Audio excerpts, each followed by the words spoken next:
ಹುಷಾರಾಗಿ ಬನ್ನಿ. ಕೂತ್ಕೊಳ್ಳಿ. ಅಪ್ಪ ಏನಾಯ್ತಪ್ಪ? ಅಪ್ಪ ಏನಾಯ್ತು? ಬಾಯ್ ಕಡೆ.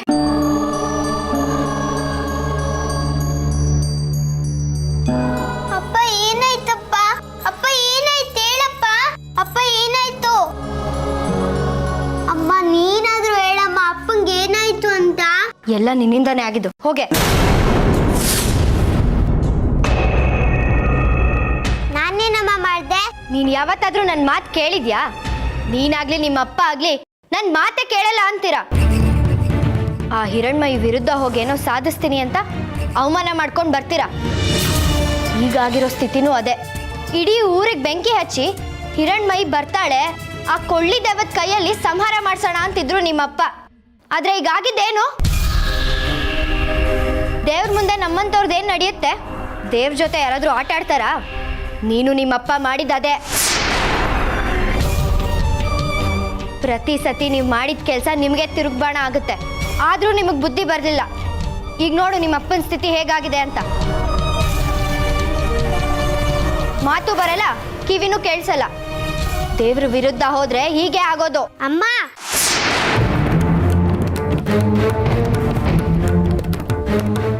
ಮಾತಾಡಬೇಡ ನೀನು. ಮಗಳು ತಪ್ಪು ಮಾಡಿದ್ರೆ ನಾ ಕೇಟ್ ಹೊಡೆದು ಬುದ್ಧಿ ಕಲಿಸ್ಬೇಕು. ಆದ್ರೆ ನಿಮ್ಮಪ್ಪ ನಿನ್ ಜೊತೆ ಕುಣಿತಾ ಹೋದ್ರು. ಅದಕ್ಕೆ ಈ ಸ್ಥಿತಿಗೆ ಬಂದು ನಿಂತಿರೋದು. ಇವತ್ತು ನಿಮ್ಮಪ್ಪನ ಪ್ರಾಣ ಉಳಿದಿದ್ದೆ ಹೆಚ್ಚು. ಹಿರಣ್ಮಯಿ ಇವತ್ತು ದುರ್ಗೆ ಅವತಾರ ತಾಳಿದ್ಲು.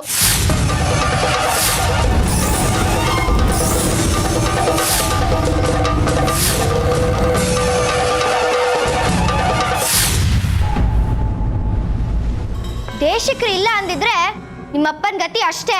ಆ ಹಿರಣ್ಮಯಿ ನಮ್ಮಪ್ಪನ್ನ ಈ ಸ್ಥಿತಿ ತಂದ್ಲು. ಅವಳನ್ನ ಮಾತ್ರ ನಾನು ಸುಮ್ಮನೆ ಬಿಡಲ್ಲ. ಅದಕ್ಕೆ ನಾನು ಹೇಳಿದ್ದು ಆ ಹಿರಣ್ಮಯಿನ ಈ ಊರಿಂದ ಆಚೆ ತರಬೇಕು ಅಂತ. ಆದ್ರೆ ನೀವ್ಯಾರು ನನ್ನ ಮಾತೆ ಕೇಳ್ತಿಲ್ಲ. ಹಿರಣ್ಮಯಿ ಬಾಲಾಂಬಿಕೆ ಅಂತ ಅತಿಯಾಗಿ ನಡ್ಕೋತಿದ್ದಾಳೆ. ನಮ್ಮಪ್ಪನ್ನ ಈ ಸ್ಥಿತಿಯಲ್ಲಿ ತಂದಿಟ್ಟಿದ್ದಾಳೆ. ಅವಳನ್ನ ಮಾತ್ರ ನಾನು ಸುಮ್ಮನೆ ಬಿಡಲ್ಲ ಅಮ್ಮ. ಪದೇ ಪದೇ ನನಗೆ ತೊಂದರೆ ಕೊಡ್ತಾ ಇದ್ದಾಳೆ. ಅವಳನ್ನ ಮಾತ್ರ ನಾನು ಸುಮ್ಮನೆ ಬಿಡಲ್ಲ. ಸೌಗಂಧಿ, ನಿಮ್ಮಪ್ಪಂಗಾಗಿದ್ ಸಾಲ್ದ? ಈಗ ನಿಂದು ಬೇರೆ ಶುರು ಆಯ್ತಾ? ಈಗ ನಿನ್ ಪಾಡಿಗೆ ನೀನ್ ತೆಪ್ಪಗಿರ್ತೀಯೋ ಇಲ್ವೋ? ಇಲ್ಲ, ನಾನು ಸುಮ್ಮನೆ ಬಿಡಲ್ಲ. ಆ ಹಿರಣ್ಮಯಿ ವಿರುದ್ಧ ನಾನು ಸೇಟ್ ತೀರ್ಸ್ಕೋತೀನಿ. ನಾನು ಆಗ್ಲಿಂದ ಹೇಳ್ತಾನೆ ಇದ್ದೀನಿ, ನನ್ನ ಮಾತಿಗೆ ಬೆಲೆನೇ ಕೊಡಲ್ವಾ? ನನ್ನ ಮಾತು ಕೇಳಲ್ವಾ ನೀನು? ಅಮ್ಮ ಹೊಡಿಬೇಡ ಅಮ್ಮ. ಅಮ್ಮ ಹೊಡಿಬೇಡ. ಅಮ್ಮ ಹೊಡಿಬೇಡ. ಅಮ್ಮ ಹೊಡಿಬೇಡ ಅಮ್ಮ. ಅಮ್ಮ ಸರಿಯಾಗಿ ಬಾರಿಸ್ತೀನಿ. ಅಮ್ಮ ಹೊಡಿಬೇಡ ಅಮ್ಮ. ಅಮ್ಮ ಬಿಡಮ್ಮ, ಹೊಡಿಬೇಡ.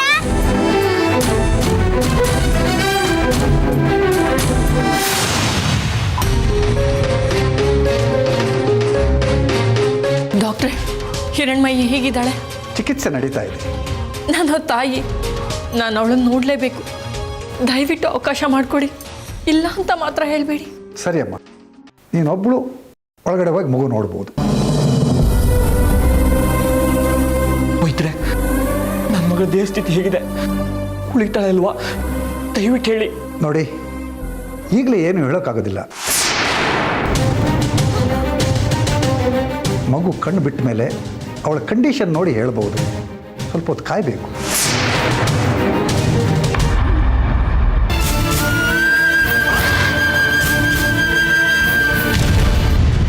ಕಂದ, ಹಿರಣ್ಮಯಿ,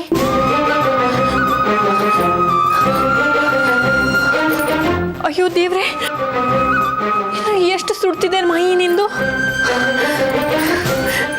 ಎಂಥ ಸ್ಥಿತಿ ಬಂದ್ಬಿಡ್ತು ಪುಟ ನಿನಗೆ. ಕಂದ,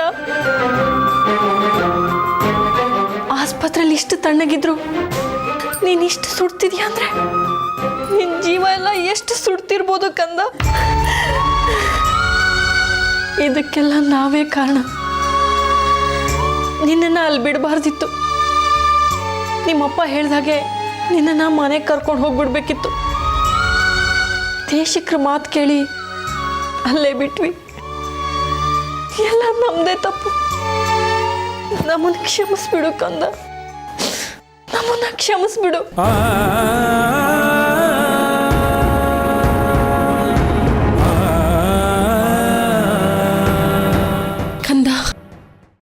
ಬಂಗಾರ ಮುದ್ದು ಹೇಳು. ನೋಡು, ನಾನು ನಿನ್ನ ರಶ್ಮಿ ಅಮ್ಮ ಬಂದಿದ್ದೀನಿ. ಒಂದು ಸತಿ ಕಣ್ಬಿಟ್ಟು ನೋಡೆ, ದಯವಿಟ್ಟು. ನಿನ್ ಕಣ್ಬಿಟ್ರೆ ನನಗೆ ಧೈರ್ಯ ಬರುತ್ತೆ ಕಣೆ. ಕಂದ, ನನ್ನ ಮುದ್ದು ಬಂಗಾರ ಅಲ್ವಾ ನೀನು? ಒಂದ್ಸತಿ ನೋಡಮ್ಮ ನನ್ನನ್ನ. ಕಂದ, ನಿನಗೇನು ಆಗೋದಿಲ್ಲ, ಖಂಡಿತ ನಿನಗೇನು ಆಗೋದಿಲ್ಲ. ನೀನು ಹುಷಾರಾಗ್ತೀಯ ಮಗಳೇ. ನಿನಗೆ ಯಾವ ಅಪಾಯ ಬರೋದಕ್ಕೂ ಈ ಅಮ್ಮ ಬಿಡೋದಿಲ್ಲ. ನಿನ್ನ ನೋಡ್ಕೋತೀನಿ ಕಂದ. ಒಂದು ಸತಿ ಕಣ್ಬಿಟ್ಟು ನೋಡು ಮಗಳೇ. ನಾನು ನಿನ್ನಮ್ಮ ಬಂದಿದ್ದೀನಿ ಕಣೆ. ಕಂದ, ಹಿರಣ್ಮಯಿ. ಕಂದ, ನಿನಗೇನಾಯ್ತು ಅಂತ ಎಲ್ಲ ನಮಗೆ ಗೊತ್ತಾಯ್ತು. ದುಷ್ಟ್ರಿಗೆ ಬುದ್ಧಿ ಕಲ್ಸೋದಕ್ಕೆ ಹೋಗಿ ನೀನು ಈ ರೀತಿ ಅನಾಹುತಕ್ಕೆ ಸಿಕ್ಕಾಕೊಂಡೆ. ನಿನಗೇನು ಆಗೋದಿಲ್ಲ, ಏನೂ ಆಗೋದಿಲ್ಲ. ನಿನಗೋಸ್ಕರ ನಾನು ಇಲ್ಲೇ ಕಾಯ್ತಾ ಇರ್ತೀನಿ ಕಂದ. ನನ್ನ ಬದುಕು, ಭವಿಷ್ಯ, ನನ್ನ ಕನಸು, ಸಂತೋಷ ಎಲ್ಲ ನೀನೇ ಕಣೆ ಪುಟ್ಟ. ಕಂದ,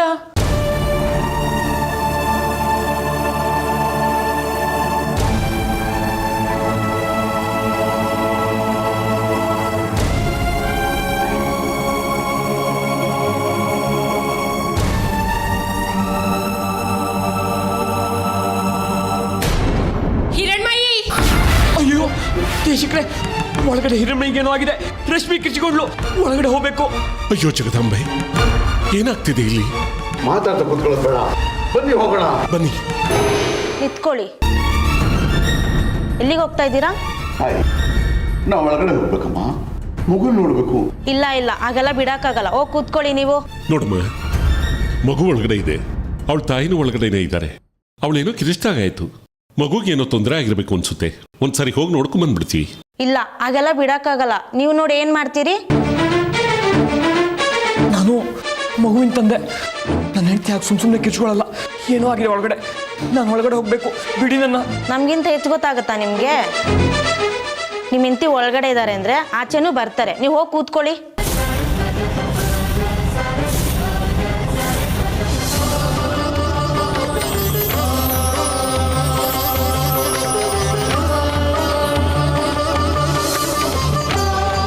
ಅಮ್ಮ ತ್ರಿಪುರಾಂಬೆ, ಅಲ್ಲಿ ಆ ಮಗುಗೆ ಯಾವುದೇ ಅಪಾಯ ಆಗದೆ ಇರಲಿ ತಾಯಿ. ನಿನ್ನ ಅನುಗ್ರಹ ಪಡೆದಿರೋ ಮಗು ಅದು. ಬಾಲಂಬಿಕೆ ಪಟ್ಟದಲ್ಲಿದೆ. ಆ ಮಗುಗೆ ಯಾವ ಅನಾಹುತನೂ ಆಗೋದು ಬೇಡ ತಾಯಿ.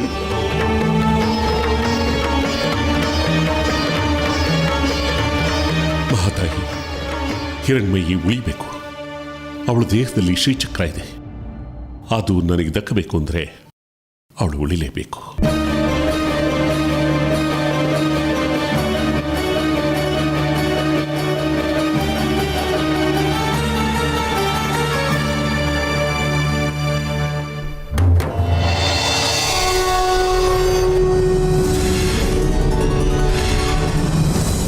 ಮಗು ಹಿರಣ್ಮಯಿ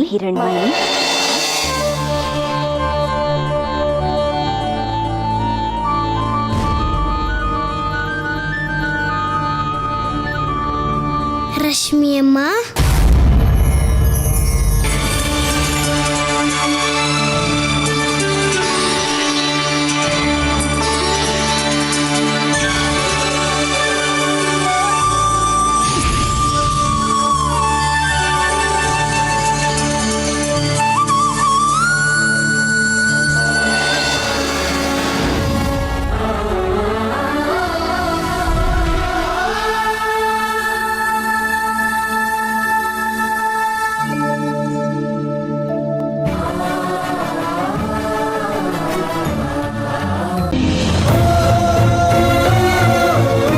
ಯಾಕಮ್ಮ, ಯಾಕೆ ಕಿರ್ಚ್ಕೊಂಡೆ? ಮಗುಗೆ ಏನಾಯ್ತು?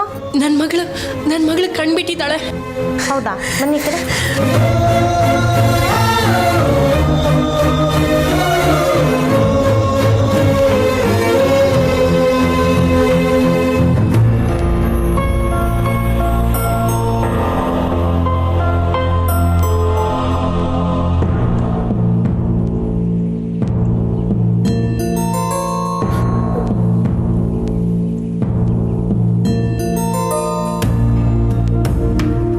ಸಿಸ್ಟರ್, ಹಿರಣ್ಮಯಿ ಬಾಡಿ ಟೆಂಪ್ರೇಚರ್ ಎಷ್ಟಿದೆ? ನಾರ್ಮಲ್ ಆಗಿದೆ ಸರ್. ಹೌದಾ?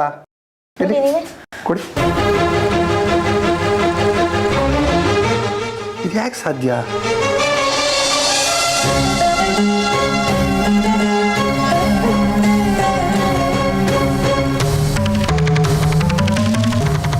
ಯಾಕೆ ಡಾಕ್ಟ್ರೆ, ನನ್ನ ಮಗಳನ್ನ ಯಾಕೆ ಅಷ್ಟೊಂದು ಸತಿ ಪರೀಕ್ಷೆ ಮಾಡಿ ನೋಡ್ತಿದ್ದೀರಾ? ಏನಾಗಿದೆ ಅವಳಿಗೆ? ನನ್ನ ಮಗು ಈಗಷ್ಟೇ ಕಣ್ಬಿಟ್ಟು ನೋಡಿದೆ. ಏನಾಯ್ತು ಅವಳಿಗೆ? ಅವಳಿಗೇನು ಆಗಬಾರ್ದು. ನನ್ನ ಮಗಳನ್ನ ಉಳಿಸ್ಕೊಡಿ.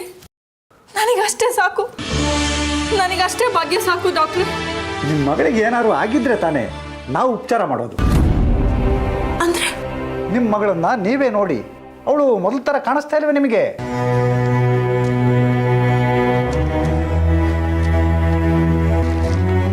ಏನು ಹೇಳ್ತಿದ್ದೀರಾ ಡಾಕ್ಟ್ರೆ? ನೀವು ಹೆದರಬೇಡಿ, ನಿಮ್ಮ ಮಗಳಿಗೆ ಯಾವ ಅಪಾಯನೂ ಇಲ್ಲ.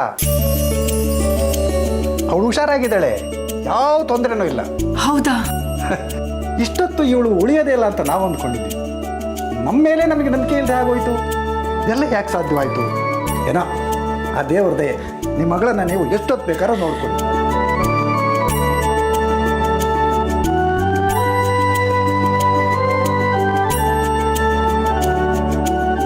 ಕಂದ, ಡಾಕ್ಟ್ರು ನೀನು ಉಳಿಯೋದೇ ಇಲ್ಲ ಅಂತ ಹೇಳ್ಬಿಟ್ಟಿದ್ರು. ಆ ಮಹಾತಾಯಿ ಆಶೀರ್ವಾದ ಅನ್ಸುತ್ತೆ. ನೀನು ಮತ್ತೆ ಸಿಕ್ಬಿಟ್ಟೆ ನನಗೆ. ಇಷ್ಟು ಸಾಕು, ನೀನು ಹುಷಾರಾದ್ಯಲ್ಲ, ಅಷ್ಟು ಸಾಕು ಕಣೆ ನನಗೆ.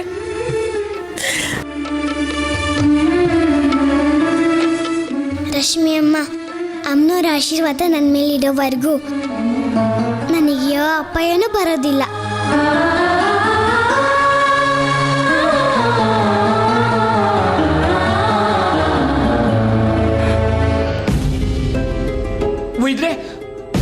ಒಯ್ದ್ರೆ ನನ್ನ ಮಗಳಿಗೆ ಏನಾಗಿದೆ? ಹುಷಾರಾಗಿದ್ದಾಳೆ ತಾನೆ? ನಮ್ಮ ರಶ್ಮಿ ಹಿರಣ್ಮಯಿ ಅಂತ ಕಿರ್ಚಿದಾಗಾಯ್ತು. ಮಗುಗೇನೋ ತೊಂದರೆ ಆಗಿರ್ಬೇಕು. ಏನಾಗಿದೆ? ನಮ್ಮನ್ನು ಯಾರನ್ನೂ ಒಳಗಡೆ ಬಿಡಲಿಲ್ಲ. ಮಗುಗೆ ಏನಾಗಿದೆ ಅನ್ನೋ ಅಂತ ಆತಂಕ ಶುರುವಾಗಿದೆ. ವೈದ್ಯೋ ನಾರಾಯಣೋ ಹರಿ ಅಂತ ಹೇಳ್ತಾರೆ. ಡಾಕ್ಟ್ರೇ, ನಮ್ಮ ಹಿರಣ್ಮಯಿ ಹೇಗಿದ್ದಾಳೆ? ಹುಷಾರಾಗಿದ್ದಾಳ? ಹೇಳಿ ಡಾಕ್ಟ್ರೇ. ಯಾವ ಚಿಂತೆನೂ ಇಲ್ಲ ನಿಮ್ಮ ಮಗುಗೆ. ನಿಮ್ಮ ಮಗು ಇವಾಗ ಸಂಪೂರ್ಣವಾಗಿ ಹುಷಾರಾಗಿದೆ, ಯಾವ ಅಪಾಯನೂ ಇಲ್ಲ. ನೀವು ಧೈರ್ಯವಾಗಿರಿ, ಏನೂ ಆಗಲ್ಲ. ನಮಗೆ ನಂಬೋಕ್ಕಾಗದ ರೀತಿ ಗುಣವಾಗಿದ್ದಾಳೆ ಅವಳು.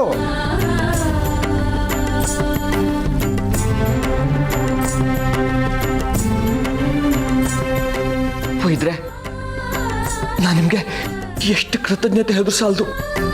ನಾನು ನನ್ನ ಮಗಳು ನೋಡಬೇಕು. ಇಲ್ಲ ಅನ್ಬೇಡಿ, ಒಳಗೋಗೋದಕ್ಕೆ ಅವಕಾಶ ಮಾಡಿಕೊಡಿ. ಆಯ್ತು, ಹೋಗಿ ಬರೋದು. ಒಂದು 2 ನಿಮಿಷ ಕಾಯಿರಿ.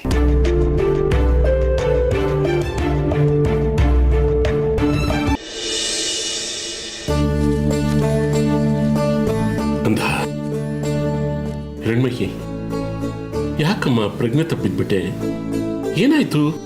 ಕಂದ, ಅಲ್ಲಿ ಏನು ನಡೀತು ಅಂತ ಹೇಳಮ್ಮ. ಅಪ್ಪ, ನಾನು ದೇವಸ್ಥಾನದ ಒಳಗಡೆ ಇದ್ದೆ. ಊರಿನ ಜನ ಎಲ್ಲ ಕಾಪಾಡಿ ಕಾಪಾಡಿ ಕಾಪಾಡಿ ಅಂತ ಕಿರ್ಚ್ಕೊಂಡ್ ಬರ್ತಾ ಇದ್ರು.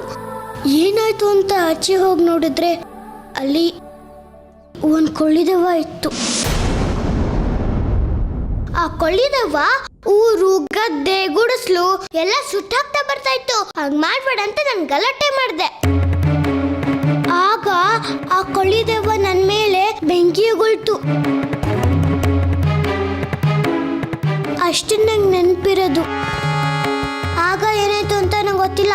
ಯಾವಾಗ ಪ್ರಜ್ಞೆ ಹೋಯ್ತು, ಏನಾಯ್ತು ಒಂದು ಗೊತ್ತಿಲ್ಲ. ಅದು ಹೇಗೆ ಗೊತ್ತಿರೋದು ಸಾಧ್ಯ ಕಂದ?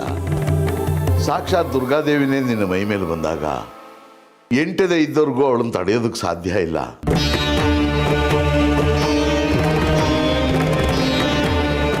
ಅಂಥದ್ರಲ್ಲಿ ನೀನೇನೋ ಪುಟ್ಟು ಕೂಸು, ನೀನು ಹೇಗೆ ತಡೆಯೋಕ್ಕೆ ಸಾಧ್ಯ ಹೇಳು? ಬಹುಶಃ ಆ ಕಾರಣಕ್ಕೆ ಇರಬಹುದು ನಿನಗೆ ಪ್ರಜ್ಞೆ ತಪ್ಪಿದೆ.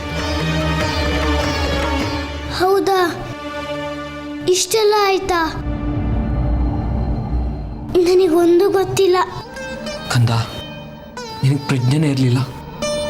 ನಾವೆಲ್ಲ ನಿನಗೇನಾಗ್ಬಿಡುತ್ತೋ ಅಂತ ಭಯಪಟ್ಟಿದ್ವಿ. ಸದ್ಯ ಏನೂ ಆಗಿಲ್ವಲ್ಲ, ಸಂತೋಷ ನನಗೆ. ಆದಷ್ಟು ಬೇಗ ನಿನ್ನ ಇಲ್ಲಿಂದ ಕರ್ಕೊಂಡು ಹೋಗ್ಬಿಡ್ತೀವಿ. ನೋಡಿ, ಮಗು ತಂದೆ ತಾಯಿ ನೀವೇನಾ? ಡಾಕ್ಟ್ರು ಕರೀತಾ ಇದ್ದಾರೆ.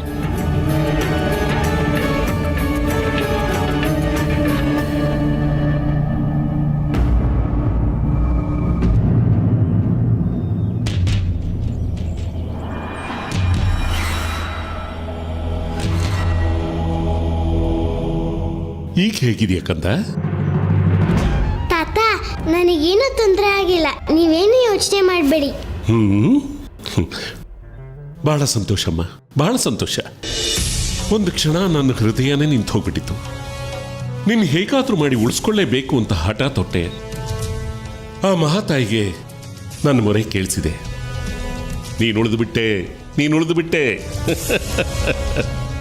ನನ್ನ ಜೀವನದ ಸಾರ್ಥಕತೆ ಎಲ್ಲ ನಿನ್ನಲ್ಲೇ ಇರೋದಮ್ಮ.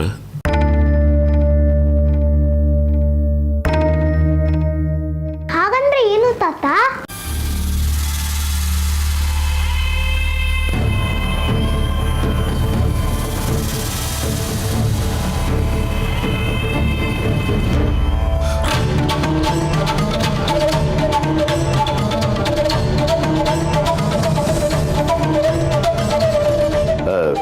ಏನಿಲ್ಲ ಮಗು, ಅದು ನೀನು ಬಾಲಾಂಬಿಕೆ ಅಲ್ವಾ, ಆ ಅಭಿಮಾನದಿಂದ ಅವ್ರು ಹಾಗೆ ಹೇಳಿದ್ದಾರೆ ಅಷ್ಟೇ.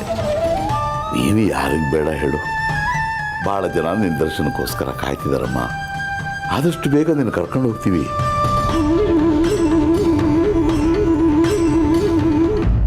ಕೂತ್ಕೊಳ್ಳಿ. ಬರಕ್ಕೆ ಹೇಳಿದ್ರಂತೆ. ಹಾಂ, ನಿಮ್ಮ ಮಗಳು ವಿಷಯವಾಗಿ ಮಾತಾಡಬೇಕು ಅಂತ ಕರೆಸ್ತೀನಿ. ನನಗೆ ನಿಜವಾಗ್ಲೂ ಆಶ್ಚರ್ಯ ಆಗ್ತಾ ಇದೆ. ನಾನು ಎಷ್ಟೆಷ್ಟೋ ಕೇಸ್ಗಳನ್ನು ನೋಡಿದೆ, ಆದರೆ ಈ ಥರ ಕೇಸ್ ನೋಡಲಿಲ್ಲ. ಅಂದರೆ ನನಗೆ ಅರ್ಥ ಆಗ್ತಿಲ್ಲ ಡಾಕ್ಟ್ರೆ. ತುಂಬ ಆಶ್ಚರ್ಯವಾದ ಕೇಸ್ ಇದು. ನಿಮ್ಮ ಮಗಳನ್ನು ಆಸ್ಪತ್ರೆಗೆ ಕರ್ಕೊಂಡು ಬಂದಾಗ ನಿಮ್ಮ ಮಗಳ ದೇಹದ ಉಷ್ಣಾಂಶ 108 ಡಿಗ್ರಿ ಇತ್ತು. ಸಾಮಾನ್ಯವಾಗಿ ಯಾರಿಗೂ ಅಷ್ಟಿರೋದಿಲ್ಲ. ಮೈ ಬೆಂಕಿ ಕೆಂಡದಾಗ ಸುಡ್ತಾ ಇತ್ತು, ಬೆಂಕಿ ಮುಟ್ಟಿದಾಗ ಆಗ್ತಾ ಇತ್ತು. ಅವಳ ಸ್ಥಿತಿ ನೋಡಿದಾಗ ಖಂಡಿತ ಈ ಕೇಸು ಉಳಿಯೋಲ್ಲ ಅನ್ನಿಸ್ತಾ ಇತ್ತು.